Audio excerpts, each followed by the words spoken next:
Ugogo wangitshela ukuthi ingane engabikiwe emsamo iba nebhadi sengafa nangengozi.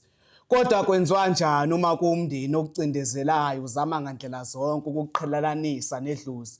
Sekuvela umfana omncane uyabuza ukuthi igazi ngeyani lenhlabathi uanti wayintshontshe emathuneni zingaki. Imbuzi ihlatshelwa ngaphandle komuzi kuthiwa siyaqiniswa besigcaba kanti basitshontshela izinhlanhla. Nginibingelele babukele emakhaya, igama lami uSimnikiwe Imbongi and welcome to i-channel eyintandokazi yakho Mcebo Mfana kaGogo YouTube channel. Ngiyathemba uya-like, uya-subscribe ukuze phela nathi sokhona ukuthi sikhule sifinyelele nakwabanye abantu esingakhona ukuthi sifinyelele kubo. Mkhulu, ngicela ubingelele abantu bakho. Mfowethu, before nje ngibingelela abantu mfowethu, hake angiyeke ngikuncome mfowethu ngomsebenzi wakho omuhle mfowethu.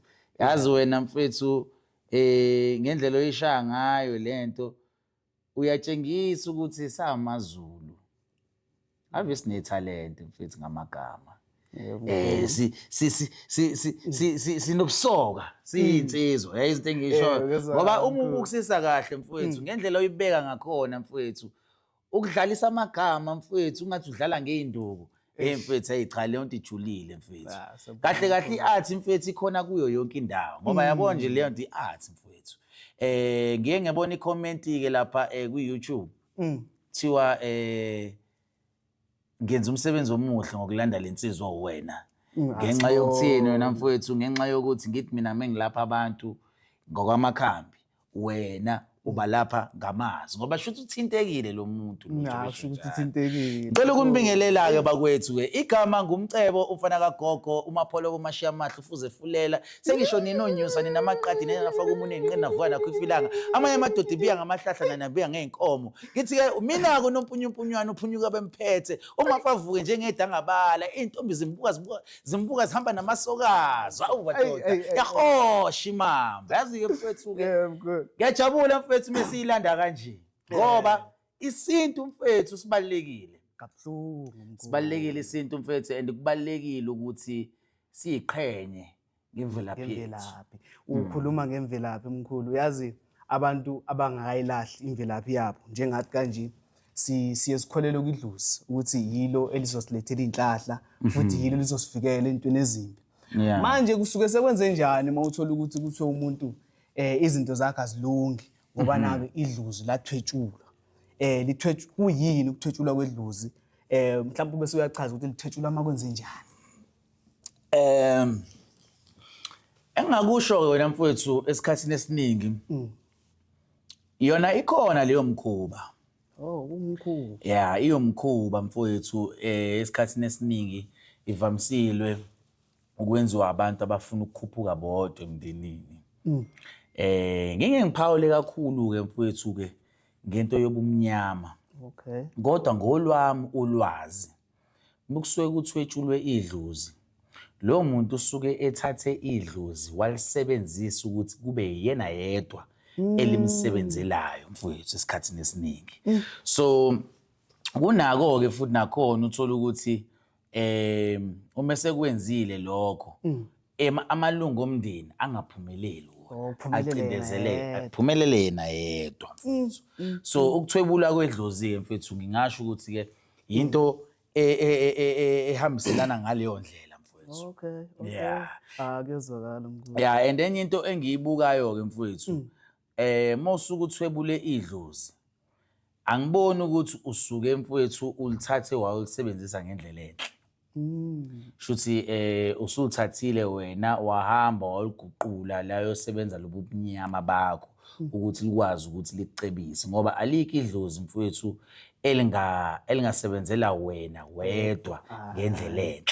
Yayizwe ngisho shuthi khona indlela ofika wayiguqula ngayo bese emva lokho ke waba ukuthi ke uyaliphendula laba ubumnyama ukuthi lisebenzele wena ukuze uzokwazi ukuceba. Into emhlungu we ngaleyo nto awuphethi kahle.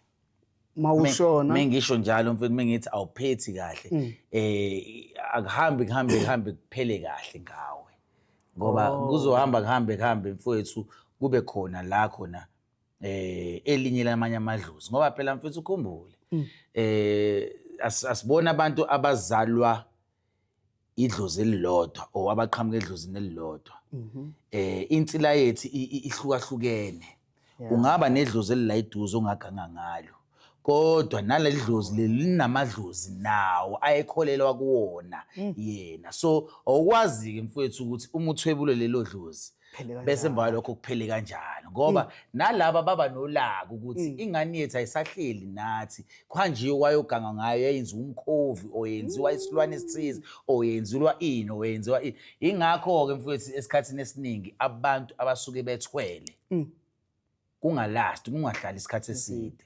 Okay. Okuzwe uma kuthiwa khona umuntu osolelwa ngokuthwala kuhambe iminyaka ubone emva lokho kuthiwa useshabalele izinto engishoyo ingakho-ke uthola ukuthi abanye bebethwale mfowethu ngendlela yokuthi mhlampe kufa abangani babo okufe ihlobo uthola ukuthi ekugcineni sokumele kufe nezingane zakhe yayizinto engishoyo so lento yokuthwebula idlozi mfethu iyafana nomkhuba yokukhipha igazi ngoba kufana nokuthi uthatha umphefumulo ongasekho wawenza umkhuba wenza abanye abantu ukuthi bangagcini ngoba phela ukhumbula ukuthi ukubulala umuntu ephila kuyafana nokumbulala wamfaka ebhokisini ngoba umbulela umuntu mfowethu uma ufike wathatha inhlanhla nalaza la idinga khona wayisebenzisa wena uthi abaphile kanjani bona inhlanhla benganazo umuntu ona kanjalo mkhulu kuyazwakala mkhulu kodwa ke namhlanje mkhulu uyazi ukuthi vele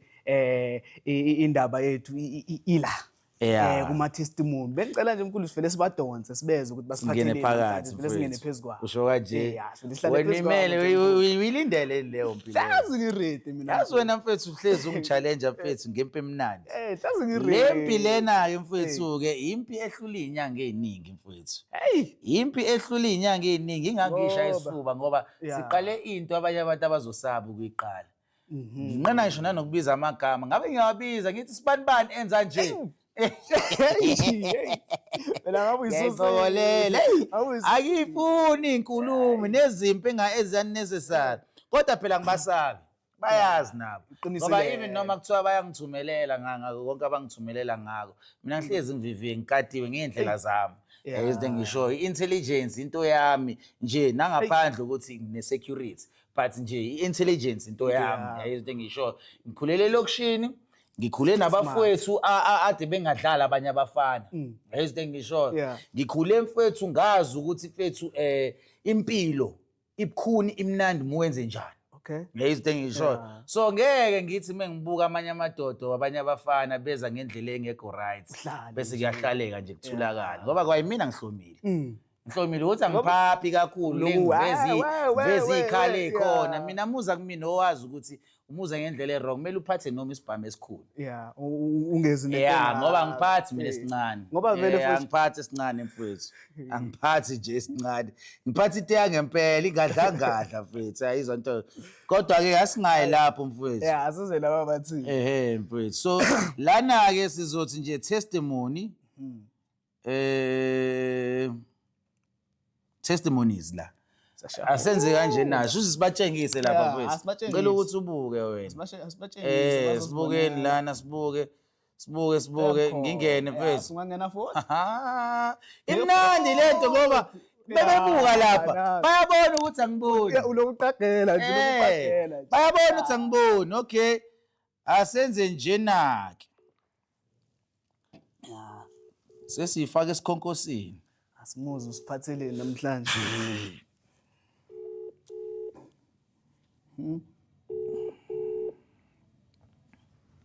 siyaqala lo umfonela kazini inkinga ngayo siyabona la ungathi ube graduate ambona uthi mhlawumbe usiphathele indaba ezimnandi manje nami nje sengi-curious ukuthi hawu kanti yini Nkosi yami wangabe umuntu obambe graduate wangabe umuntu ophuthumayo Nkosi mhlawumbe uhlelo wakwakhe mfethu hayi ngenzeka phela siguqule sifaka umuntu asibheke umuntu okay mhlawumbe mesabona Mr Cole singabuyela kithi sibheke umuntu nakhona sazoshafula alright asibhekeni mfethu isihamba ngohlelo nginyuse ngehla ngene ubuye uphinde futhi ngingene phakathi inside nalo ngathi umunye la siyamqana Hey. Inkinga ukuthi uhlupha ukuthi ke okay yaringa. Yaringa. Sithemba uzoyiba. Asizwe ukuthi usiphatheleni. Ngathi ngabe ingadlangadla engaka ye-testimony. Yes. Awu. Yeah, hayi. Okay. Nazo? Thokoza. Thokoza gogo right. Ngiright mkhubena. Ngiright salukazi. Yazi phela wena gogo lana sishutha ishow yethu.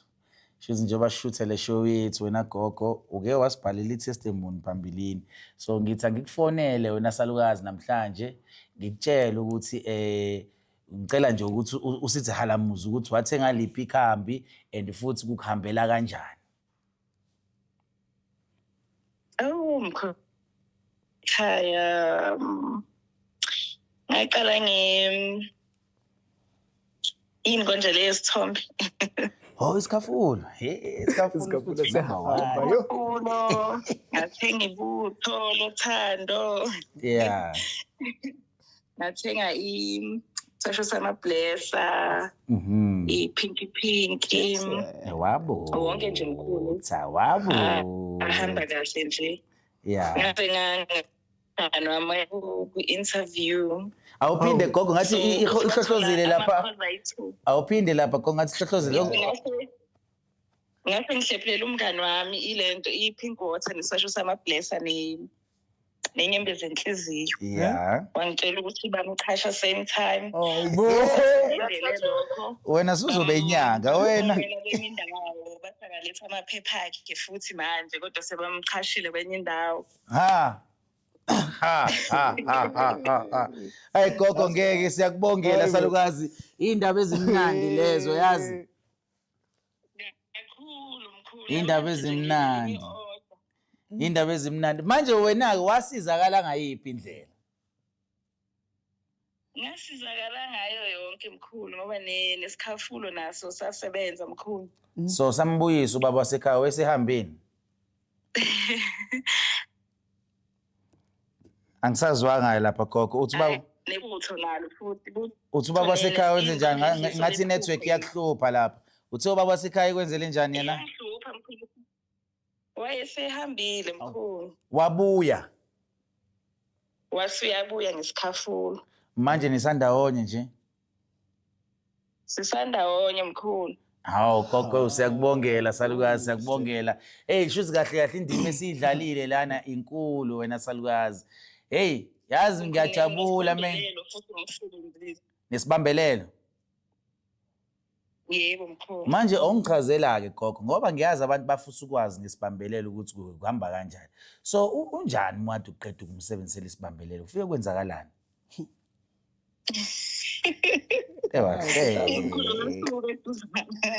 Nemali yangena-ke futhi yabo nje umuntu yakukhumbula ngayo yonke indlela nje. Asho ukuthi umnandi. Hayi ukuthi mhlawumbe uzokubona kuphela yonke into nje uzokucabangela yona.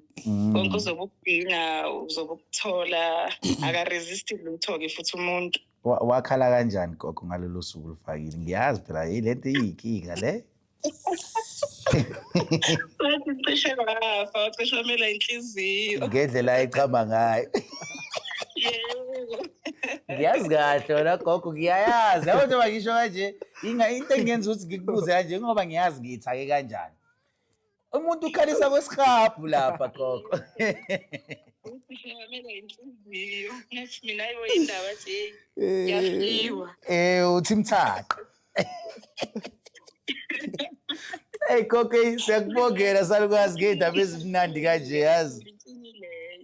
Hayi siyakubongela gogo ngeindaba ezimnandi kanje.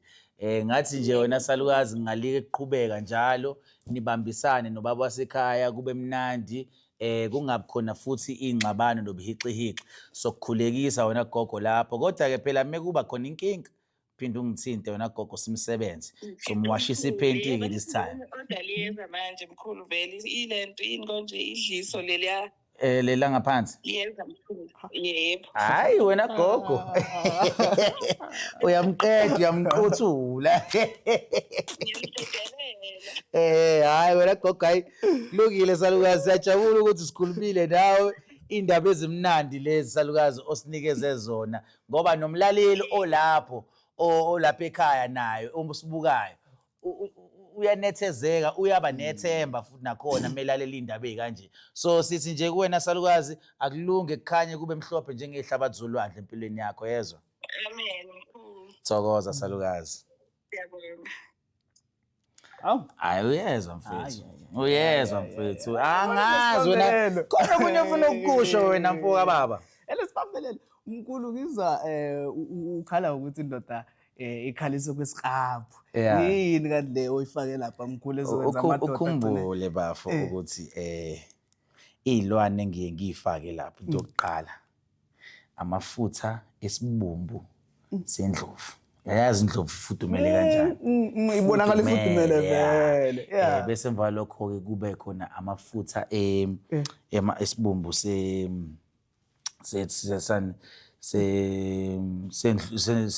semvubu. Imvubu ngoba nayo imvubu ifudumele. Bese emva lapho into eyenza ukuthi indoda ikhale.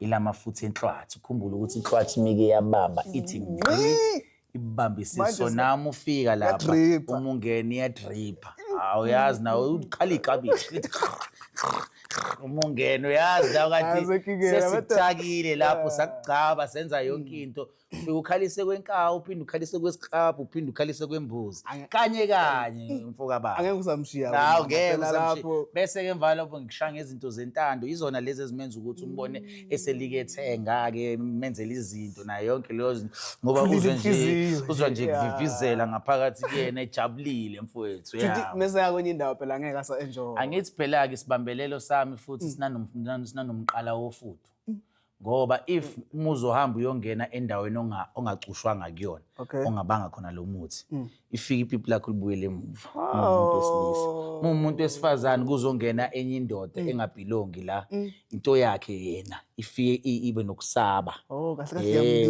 kahle mfethu umuntu uyangazi ucathi indawo abantu bethenga kangaka bathenga abantu ngoba bayabona khona abangafuni ngisho nanokukhuluma abangafuni ukusho ama-testimony ngoba bayigebe lana kufike iy'moto oma-Mercedes kuke kufike mfowethu odokotela kufike abantu abasebenza ejele abantu abasebenza abawonesi ngiphethe yonke inhlobo ye-profession la nabanamabhizinisi njengoba uzile nomunye unama-10 ama-10 entrepreneur yonke inhlobo yomuntu ukuma amabhizinisi kuvuka imishado mina mfethu angazi njengoba ngisho ukuthi akuwona amandla ami la amandla ogogo ngoba ngiyakhumbula isalukazi sisalapha singakagugi kahle sisagijima bokugcwala ekhaya mfethu bakhohle ibhenchi mfethu lize licwebezele mase kuyintambama ngilithatha ibhenchi ngihambe ngiyolibeka ekseni ngiyalikhipha ngibahlalise ngithi ngihlalani la ugogo uzon attend yayizo ngisho leyo ngilosi mfethu ngiyayibona ukuthi ifike yahlala yabe yazinza la kumina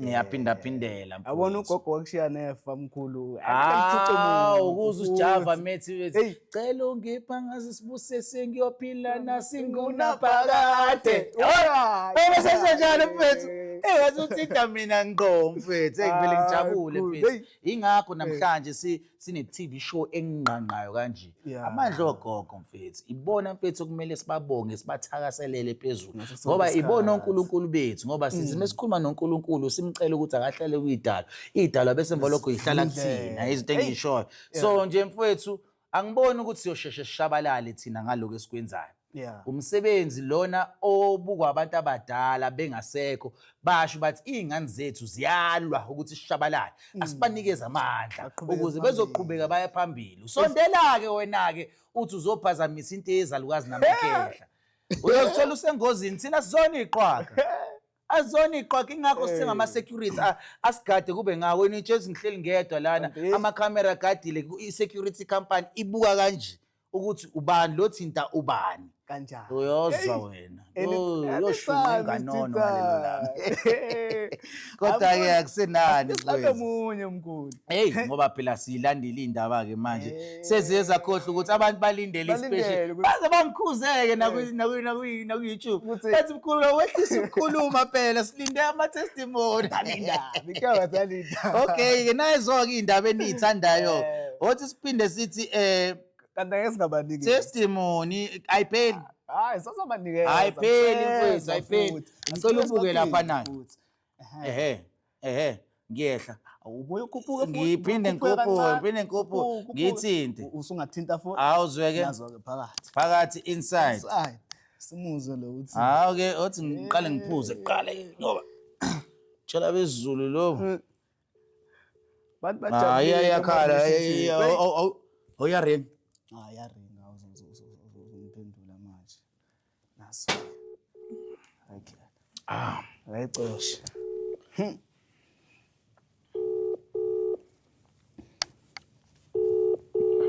Awuphuze nona bafike wena ufuna ngitake ngedwa. Athi ngithi qabo. Akayibambi ngoba ngisho No uhleli answer. nomuntu. Hhayi, awuhleli nomuntu. Ngicela nje siphinde siza amenye futhi. Phela vele Sekumele mfethu sithola ama-sponsor Yeah, manje. Yazi mina sithola ama-sponsor. Kodwa phela sisabasha kulento ye-YouTube. Hayi. Hamba ikhulu. Abazoza. Phela Ngiyacabanga ukuthi basilindile mfethu, basilindile yabo. Ngingena. into uqondile phakathi. Ngiphakathi. Yeah, phakathi inside. Alright, sothi simfonele umfoka baba. Ngathi insizwa le. Yeah, insizwa le isithombe insizwa lesimuzi uthini. Kodwa ngathi ayinadatha mfethu, akanadatha. Inkinga ehlupha ngayi le. Awukwenze mfethu, hayi. That's besami. Testimonies. Yes, kodwa yilowa la uno why. Oyilesi sijwayele ukuyisebenzisa testimonies. Yeah. So enzani ukubona? Yeah, ungayihli kakhulu. Yeah. Ngena la ufuna ungena khona. Sengenile? Ngena la ufuna ungena khona uzweke. Okay. Mthinte mkhulu. Semusa. Hawu yaringa. Akayibambe. Hey, insizwa. Nazo. Thokoza gogo. Alright salukazi. Ngiright, singakwazi ukukhuluma noma mhlawumbe usabambekile. No singakhuluma mkhulu akuke. Okay, so lana gogo sishutha into yaka YouTube wena salukazi yabo. So ube umuntu owakwangisendela i-testimony phambilini. Bengisacela nje wena gogo ukuthi usitshele ukuthi iliphi ikhambo walithenga and ukukhambela kanjani and futhi iliphi lakuneza i-testimony. Mkhulu, maningi angazi ukuthi ngokuqala kweliphi. Okay, angenze so. Yeah. Maningi mkhulu. Ngilalela. Okay. Ngacala kuyiswasho samablesa. Yeah. Akukhumbula ukuthi yini date. Yeah. Ngacala ngasuka emsebenzini ngacala last year March. Yeah. As a general worker. Yeah. And then ngathenga leli saswasho samablesa. Yeah. Ngageza ngaputha. Manje ngikhuluma ke ngisikhulumisa ukuthi ya wena swasho sami ngifuna upromote network. Pinky klame kaniphume phandle mkhulu. I go outside. Swasho sama bless. Lapho nginenkinga nomuntu wami fine. Basebenzisa ngabizwe officeini ngabuza ukuthi if banganipromote ngibe supervisor just like that, then mina ngabuza how. Athi manager I'm just like that. Just give me e-vit and then sizawuthetha. Then nyani after a week ngafumana Le network yenzani kodwa Nkosi yami une-testimony emnandi kanje. supervisor. Hey network yakho gogo. Une-testimony emnandi kanje kodwa salukazi. Awusiphindele futhi ukuthi buthini wena gogo ukuthi sithole indawo e-right. Ngizwa manje. Ngiyakuzwa gogo. Thina engathenga upinki after iswasho sama-bless. Yeah. Ngasebenza e-ofisini ngabuza ukuthi ngathini man ngenziwe i-supervisor. Then I asked him just like that because there are a lot of people that came before me. I just at least 11 months there. Yeah. And then the super manager and I had to know I've got my own reasons of choosing you out of all these people. Yeah. Then I said, why not? And then after a week, then I found a letter from the head office. Then I got promoted. Ha! Hayi wena gogo ushuzi kahle ujabulile nje la ukhona. Usunomsebenzi opermanent and futhi uthola ipromotion. Yes, ngifumene promotion omkhulu. Then after that bendinenkinga nomuntu wami. I caught him last year with 31st. He cheated, but then we were separated. We were not talking to each other. Yeah. But then wathaya by all means ukuthi makabuye na izolo ebeleli lana. Bufuthumele gogo. Lana kimi ngiwazi yase Cape Town yabanda mkhulu, so ifuna umuntu. Awu gogo. Wazi, I'm from Cape Town. Yeah. Sister wami ngamnikeza izinto zami ngithengile kumkhulu, ngiyakhumbula nesasiwasho sigreen semali nokhanyisile. Ngiyusister wami manje mina ushadile. Athi I sent you i-message and a picture of her telling that I shared izinto zami naye. And then useshadile yena. Seshadile. Hayi mina gogo angisazi amandla mangaka anginikezwa abantu abadala aguqula impilo zabantu. Hey gogo lento eshoyo kumina ifika injabulo eyisimangaliso. And injabulo endinkulu siya mina ngibamba ngazo zozibili. Sisho thina amaXhosa sithi sibamba ngazo zozibili because siyasebenzela into zakho namanje sisuke emsebenzini ngageza ngagalela izinto zami ngasho kancane. Gogo ngiyakujabulela lo. Mhlambi lo muntu angaphinda abuye namuhla sazi. Gogo ngiyakujabulela gogo.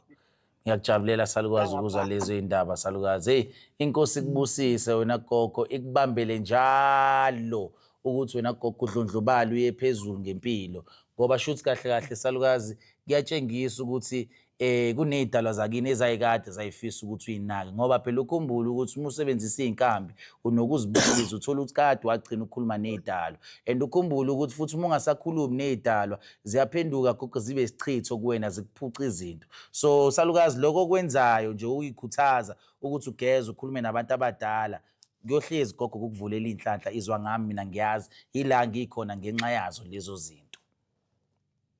Hayi wena mkhulu namanje lana kimi endlini ngisenayina la khombe 500 andikayithinti. Yeah, ukuyisebenzise gogo ubone ukuthi uma usebenzise yona ukuthi uzokubeka ngoba ngiyayazi gogo ngithaye ngemithi I think u13 kulobovu and then kulo I think 15 kulobovu and then I think 12 kule intelezi and then lo mhlophe ngafake u8 ngokuhlukahlukana kwakhona ngicela nje ukuthi ukuyisebenzisa gogo for 9 days uthola amandla uzowabona lapho salukazi izoclean into ongakazi uyibona.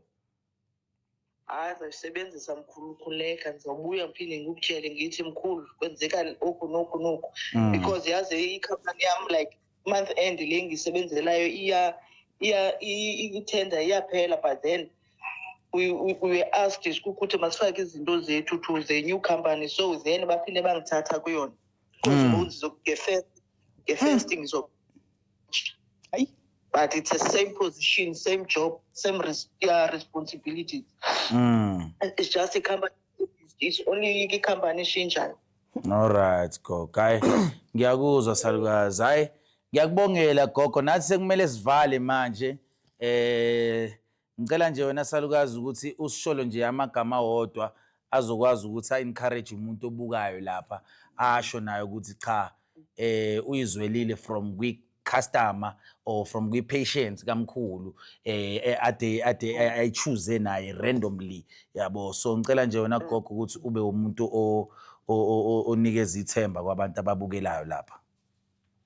Oh okay umuntu mkhulu izinto zakho mkhulu ziyasebenza but the only thing that I will tell other people is to be patient. Okay. Because one can't buy izinto zakho manje and expect by tomorrow morning zonke izinto zakhe zizaba right. Ngiyayithanda leyo nto gogo. Then ke ngokumuntu kumele ukuthi make sebenza amakhambi wakhe ayazi ukuthi uyakholela kuleyo nto because if one buys izinto zakho then akakholelwa nothing will ever go Ngiyayithanda leyo nto nasalukazi. Ngiyayithanda ngoba le iqhamuka from the horse's mouth nagogo umuntu okuyena othole ama-testimony. Izinto engisho akumina engikhulumayo ngiconvince abantu. Uwena gogo umuntu okuyena othole i-testimony and futhi ufuna ukutshela abantu lokho ufuna ukubatshela bona. Let's hope ukuthi gogo lo okufikile wayithinta iy'nhliziyo zabo. Ngiyathokoza kakhulu. Thokoza salukazi ube nobusuku obumnandi yazwa. Ngiyabonga mkhulu. Ungakhohlwa ukusebenzisa isibambelelo lapho uma efikile usekhaya. Hayi. Khuleka wena mkhulu wena sengithifa. Hayi ke gogo ke asivale. Thokoza. Hayi. Hey mfethu. Hey sofly. Hayi sofly. Bayikene mfethu. eCape Town ipanda kanje abantu bagonene ngenxa yeyiwasho nemithi abayithola. Hayi khosha ngempela. Hayi mfethu yahosha imamba mfethu. Abakho umuntu sivale yabona. Usukachaza ngaphambili ukuthi umuntu mekeza kwazi ufuna amakhambi. Ulale istory sakhe ukuthi sithini. Naku-ke mina sengiyafika kuwe ngiqamba amanga ukuthi umsemuthi ngifuna ukuyosebenzela ukuthi ngesizathu esithize kanti ngiyokwenza okunye akwenzeki mhlambe ngibe nenkinga endleleni. Yeah, into ebalekile mfowethu libalekile iqiniso umuza nyenyangeni noma kuthiwa yipi.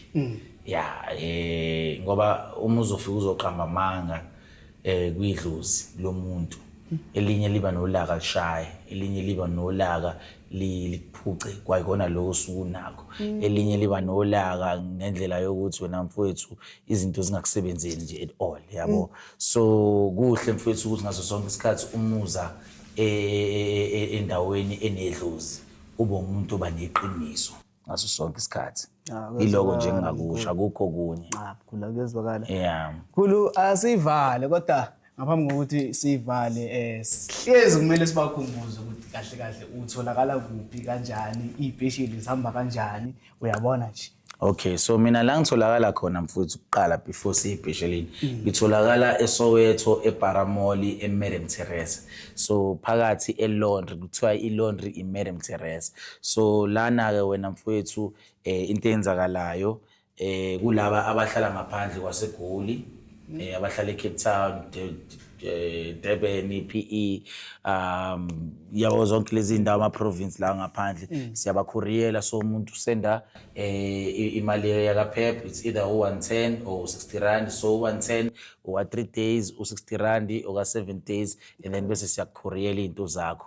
And then mokuthi ke uhlala la eGoli sithatha imoto zethu thina wena uhlala ekhaya usenda nje proof of payment kwabasebenzi bami usenda ilocation si drive size ngqo la uhlala khona sifike sikudeliver. So siba ne specially ke from umhla ka1 umhla ka5 umhla ka10 umhla ka16 umhla ka20 umhla ka26 bese siyaqhubeka futhi nekwenye inyanga same thing kanjalo. And then ukhumbule ukuthi uma ufuna ukuthenga la ekhaya into kumele uyenze simple faka proof of payment mokuthiwa khona special and then wena ulinde until uzuphendula. Akekho umuntu ozijwala ekhaya sibaphendula abantu abawu700 sizibaqede noma kuthathe 2 days sometimes but ke siyabaphendula bazisizibaqede sometimes 3 days singaphendulanga but kodwa ekugcineni sigcine sibaphendulile. So owazi ukuthi mokukhona special make sure ukuthi uyathenga ushiye proof of payment lapho until uzuzu attendwe ngoba nibaningi enifuna ukubamba amadoda ukuthi akwashela amapheli.